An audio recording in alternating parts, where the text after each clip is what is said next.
te dizer, pegue sua Bíblia, o seu caderninho nessa noite para fazer suas anotações e se prepare porque Deus vai falar com você grandemente em nome de Jesus. Amém?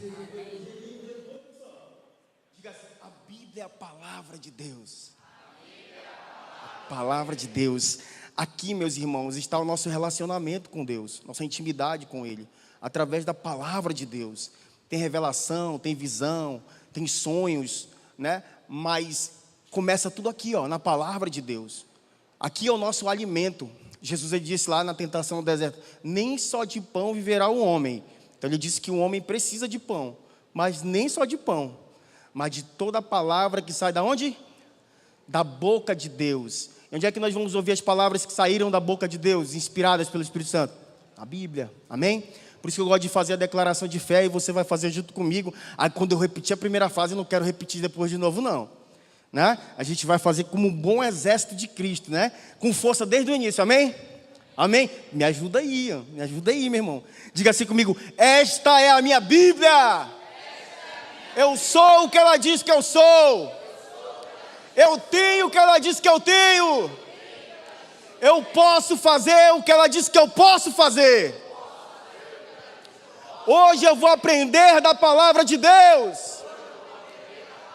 Confesso ousadamente. Minha mente está em alerta. Meu coração está receptivo. Eu nunca mais serei o mesmo.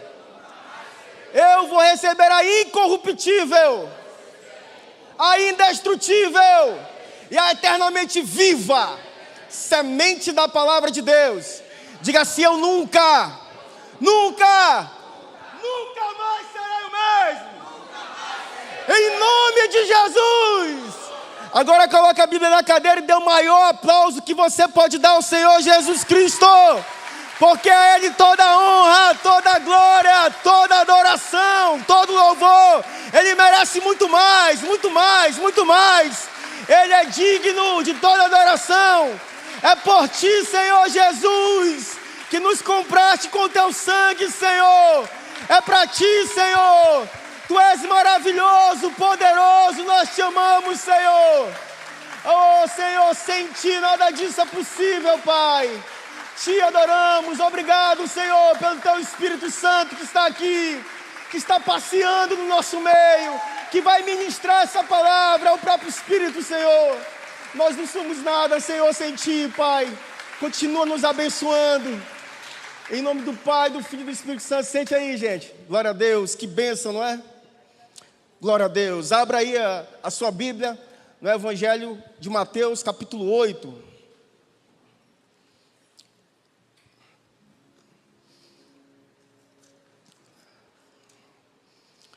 Mateus capítulo 8.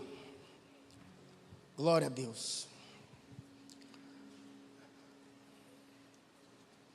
Quem achou, diga amém. Quem está procurando, diga assim, amplia. Ninguém não? Amém. Mateus capítulo 8. Diz assim a palavra de Deus. E, descendo ele do monte, seguiu uma grande multidão. Diga grande multidão. E eis que veio um leproso, diga leproso, e o adorou, dizendo, Senhor, se quiseres, pode tornar-me limpo.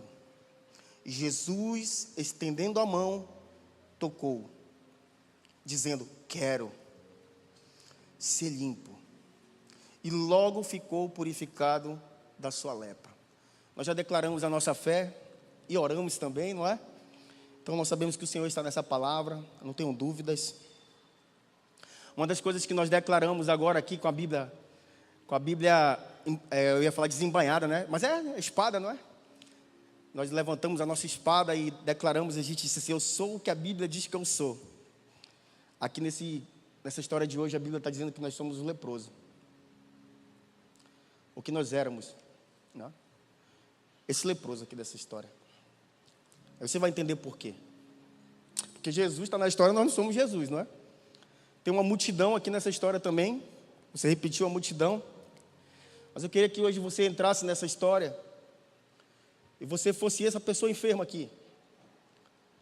para que você compreenda que o nosso Senhor ele é muito maravilhoso, meus irmãos. Ele não está apenas para curar, para te abençoar. Não é só isso, né? Não é sobre isso.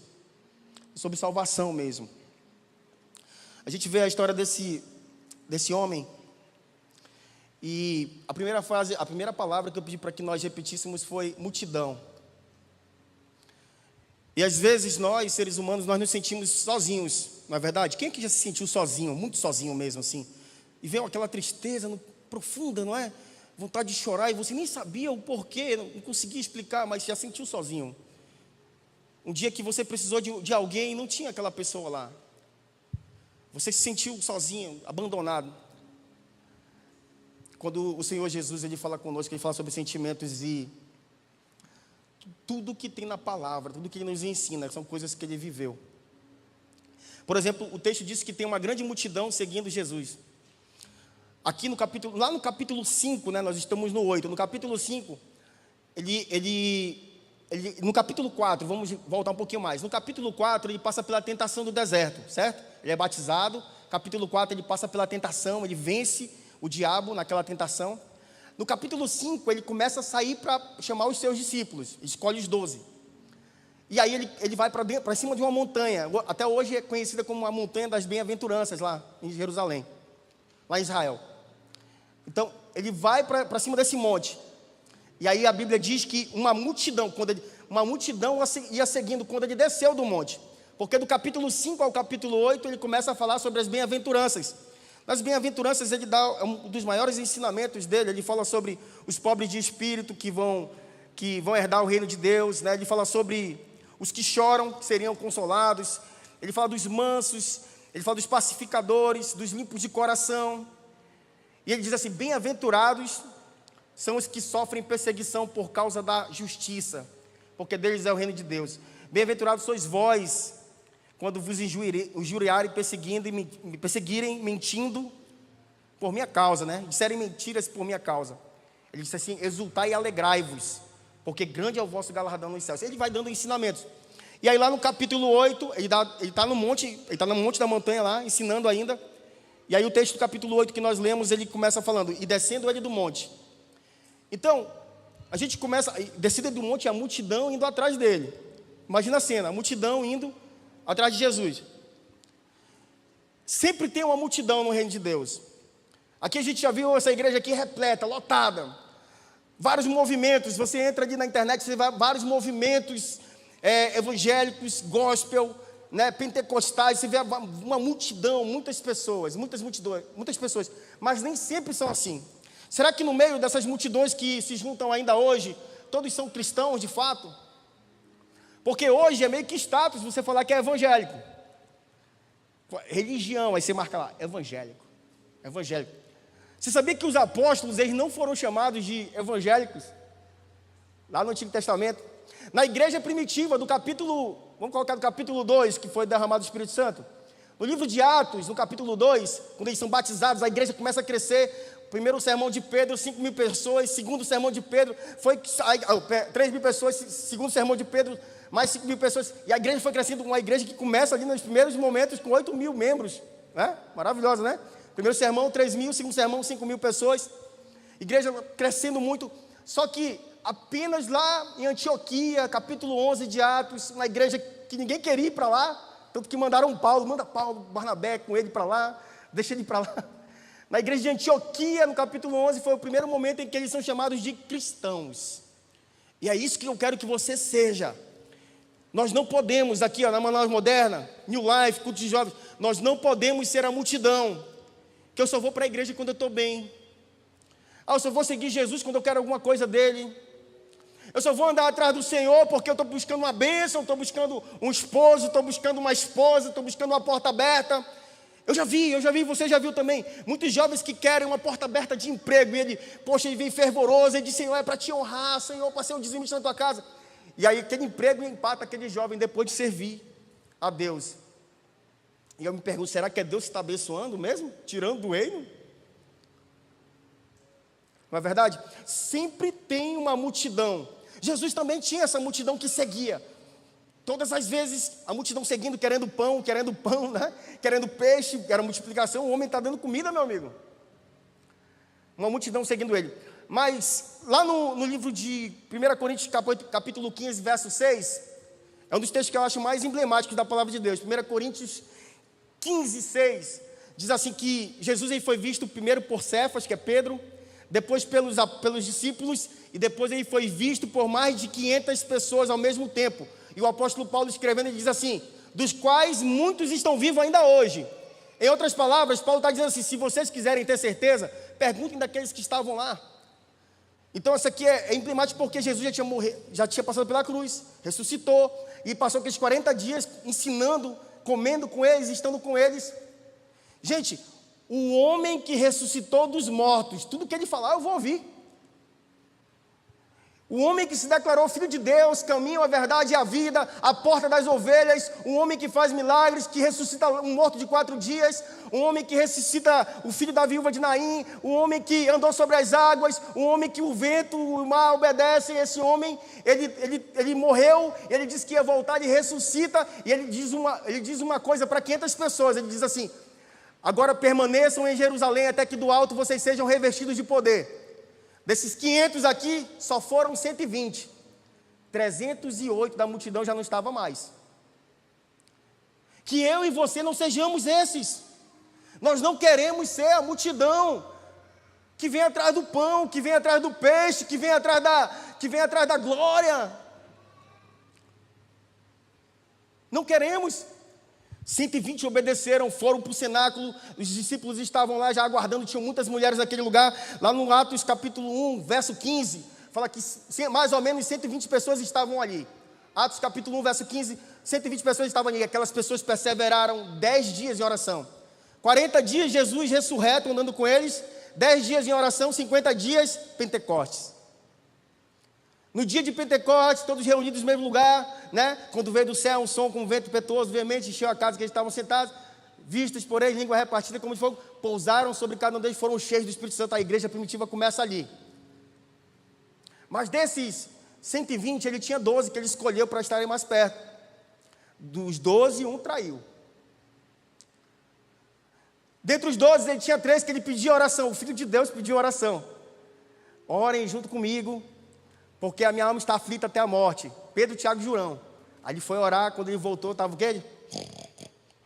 Ele falou, acordem, vocês não puderam orar por 1 hora. Então Jesus, o que ele exige de nós é pelo menos 1 hora de oração. 1 hora é pouco. Pelo menos por 1 hora vocês não puderam? Então para Jesus 1 hora é pouco. Desses 3, somente um se recostava no peito dele. Que é quem?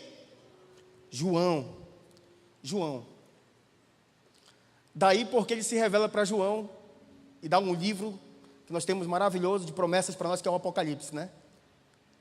João, lá no livro de Marcos, perdão, no livro dele próprio, né? Que ele diz assim, o discípulo que Jesus mais amava, ele está falando dele mesmo. Em João 19, 26 e 27, a palavra de Deus diz que na cruz, Jesus vendo a sua mãe, e ele viu que alguém estava lá do lado da mãe dele, e disse assim, mulher, esse aí é o seu filho. Homem, essa daí é sua mãe. Naquele momento o Senhor Jesus estava dizendo assim, João, cuida dela para mim, só por um momento. E o texto continua e diz assim, a partir daquele momento João recebeu Maria em sua casa. Então você pode ver que o Filho de Deus não pode contar com uma multidão. Multidão nem sempre é bom, de verdade. Porque você pode lotar estádios, como movimentos lotam estádios, você pode lotar tudo. Mas meu irmão, meu amigo, minha amiga, uma multidão que não vai fazer grandes, né, coisas, que não vai de fato servir por alguém maior, como é o tema que está sendo usado. Uma multidão por multidão para nada. Qual é o propósito disso? Por isso que agora eu quero encorajar você no evangelismo, daqui a pouco, fale palavra de perdão, palavra de salvação. Né? Se você vê que a palavra entrou, aí você faz o convite para vir para a igreja, mas primeiro você diz assim, eu só quero orar por você, deixa eu só orar. Todo mundo aceita a oração. Feche seus olhos. Pai, abençoa, perdoa todos os pecados dele, Senhor, agora. Faz de perdão, faz de salvação, porque é uma multidão para ver movimento, para comer pão e peixe, meu irmão. Não tem relevância no reino.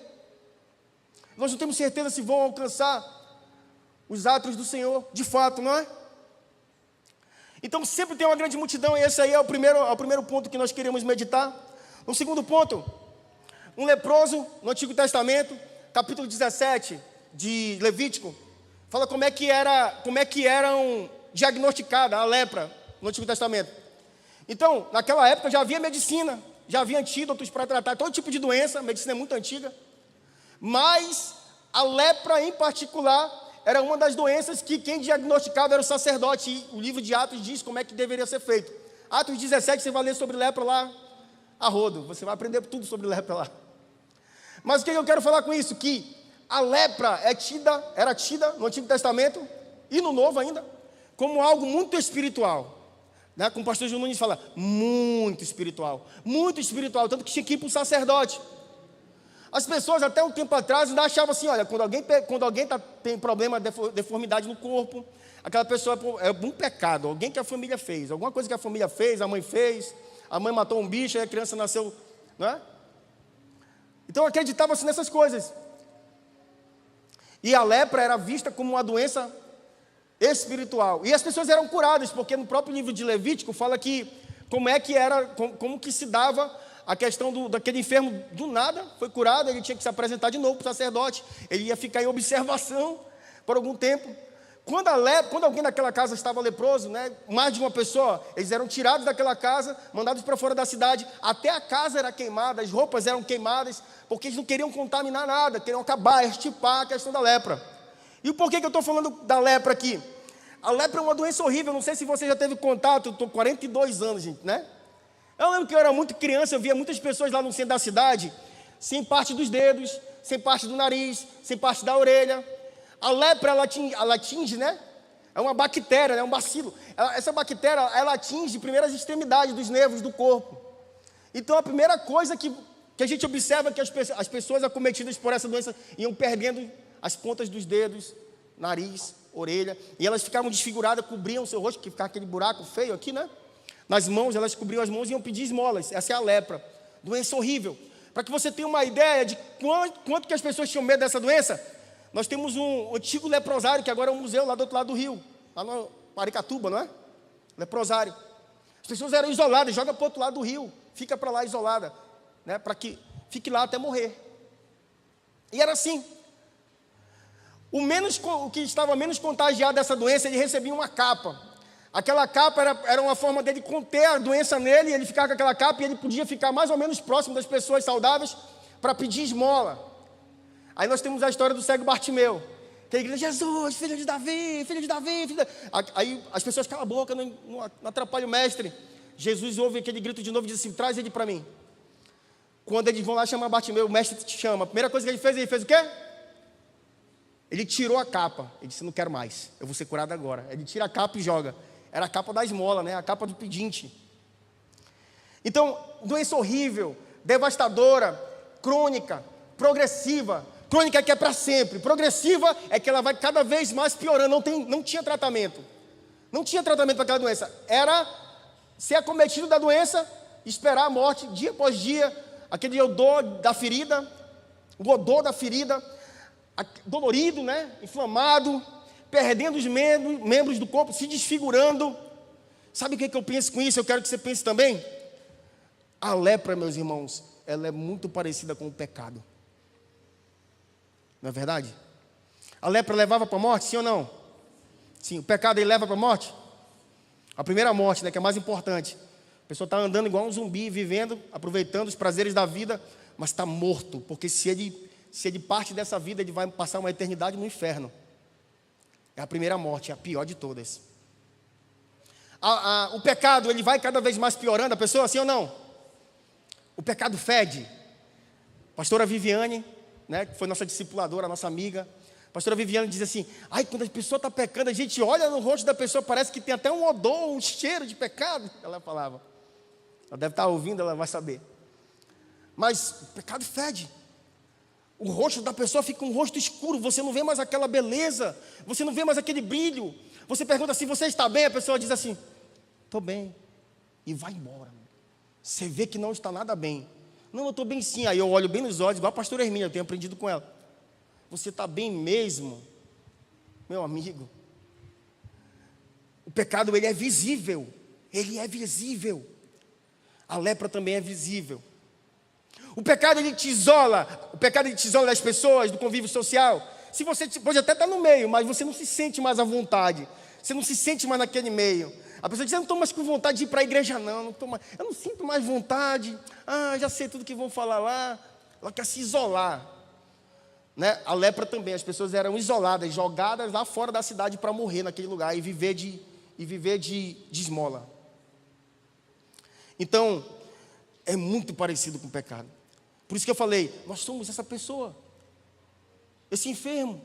Porque eu sei o que é ser acometido dessa lepra espiritual chamada pecado. Eu sei o que é estar jogado, meu amigo, no chão, sem saber que existe um Deus que perdoa pecados. Eu sei. Eu sei o que era ter um convívio com drogas. Eu sei. Eu sei o que é ver cada coisa na noite, como eu vivia. Eu trabalhei na Rocam, passei 5 anos na Rocam, 1 ano no Raio, ou 2 anos na Força Tática. Eu sei o que é, meu irmão.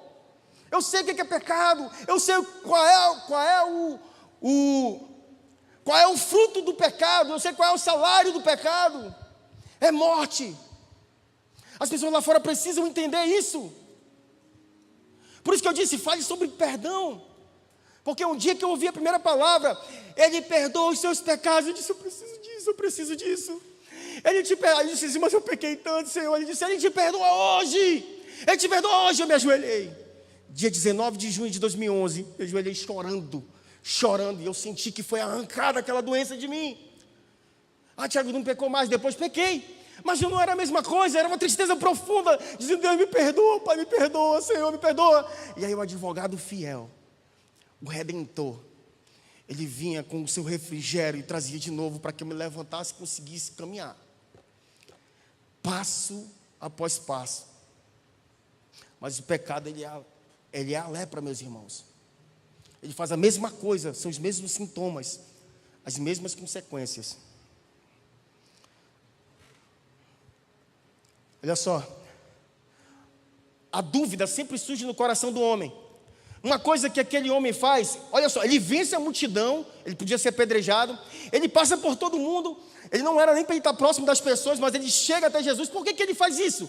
Porque eu tenho certeza que ele estava ouvindo Jesus lá do monte, e ouvindo as bem-aventuranças, e ouvindo aquelas palavras de vida eterna entrando no seu coração, entregando coragem, entregando esperança para ele, porque todos os leprosos que eram cometidos morriam, mas aquela palavra era uma palavra de vida, uma palavra diferente, e ele ouviu aquelas palavras. Por isso que quando a Bíblia diz, e descendo ali do monte, um leproso passou pela multidão, se prostra diante dele e o adora e diz, Senhor, se quiseres. A dúvida sempre visita o coração do homem. Ele venceu tudo, chegou lá e disse, só se o Senhor quisesse. A dúvida era, será que ele vai querer? Eu quero dizer uma coisa para você, Jesus, ele quer sempre. Jesus quer te perdoar hoje. Jesus quer te perdoar hoje. Jesus, ele quer te sarar hoje. Ele quer te devolver vida hoje. Ele quer renovar chamados hoje. Ele quer purificar assim como ele purificou aquele leproso hoje. Hoje, ele quer fazer na sua vida hoje. Entenda, não tem uma outra forma de nós sermos purificados. Não era para chegar diante do sacerdote? Aqui não, aqui você chega no altar dele e diz, Jesus, eu quero ser purificado, eu preciso. Eu sou esse leproso. Falei para os líderes de jovens lá. Nós oramos. Teve um momento maravilhoso lá, ensinando essa palavra para os líderes de jovens.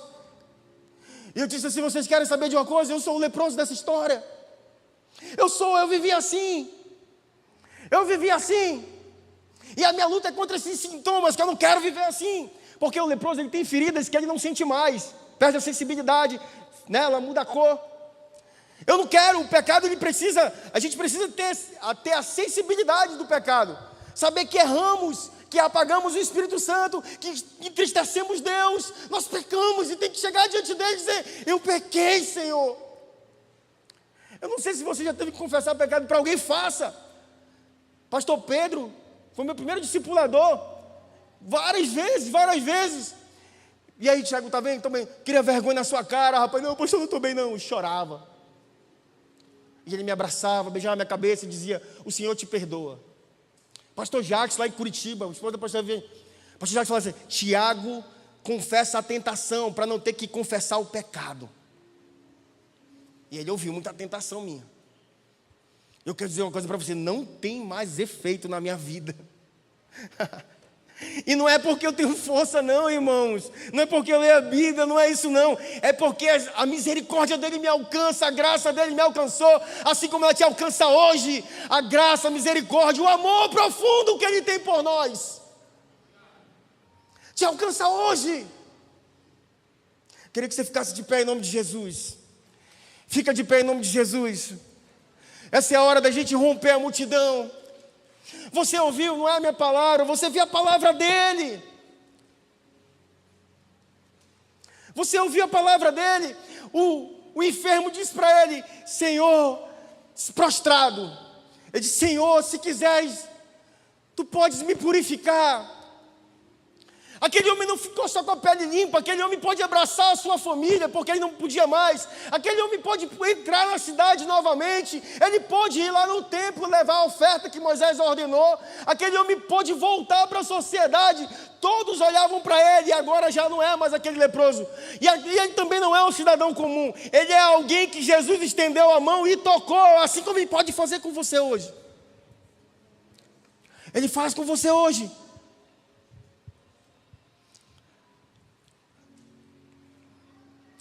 O texto diz: Jesus, estendendo a mão, o tocou.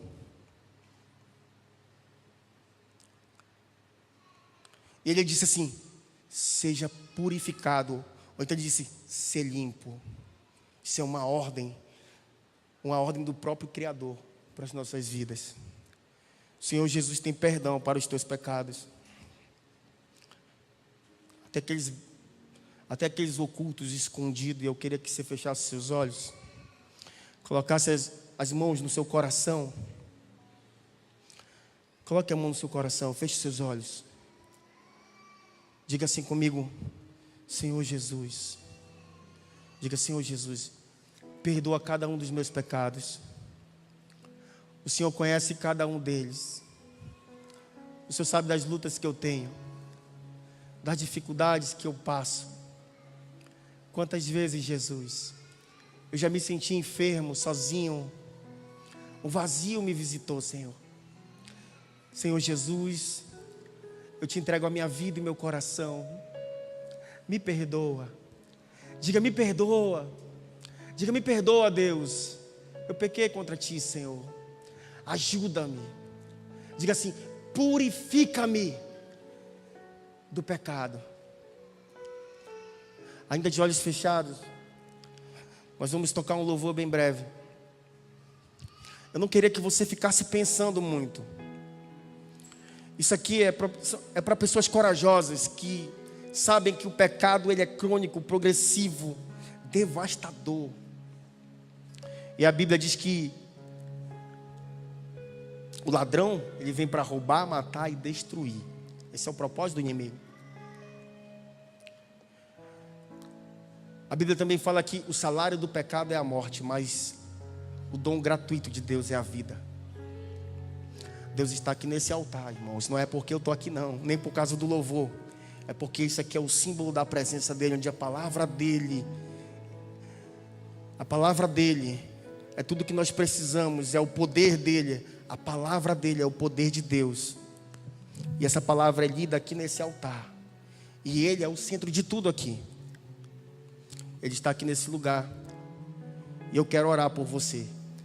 Mais uma vez. Mas assim como aquele leproso teve que romper a multidão, você vai ter que ter coragem de sair do seu lugar e vir aqui na frente. Preciso de ti.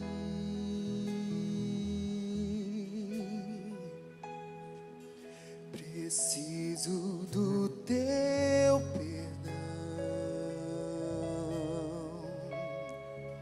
Preciso de ti.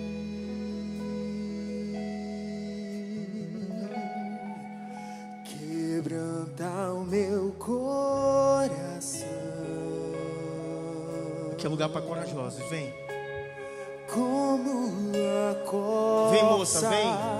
Anseia por O inimigo sabe que você é uma princesa do Senhor, mas sabe? É só por isso que ele não te permite. É só por isso que ele tem te impedido. Como terra seca. Um dia alguém falou que você é princesa do Senhor. Toma essa palavra para ti. Sai do teu lugar. Vem aqui nesse altar. Vem. Preciso de ti. Oh, Jesus. Isso. Distante de ti, Senhor, não posso viver. Não vale a pena existir. Escuta o meu clamor. Aqui é o lugar de Faz perdão. o ar que eu respiro. É o lugar de recomeço. Preciso de ti. Vem você que está precisando dele hoje. Venha. Venha. Não pensa muito não. Vem. Distante de ti, Senhor. Eu vou perder? Não posso. Há 2000 anos atrás o leproso rompeu a multidão. Não vale a Ele não teve medo de ser apedrejado. Ele não acreditou naquela palavra que paralisou. escuta. Ele rompeu a multidão, se prostrou e adorou. Ele disse: Senhor, purifica-me. Preciso de ti. Aleluia, Senhor Jesus.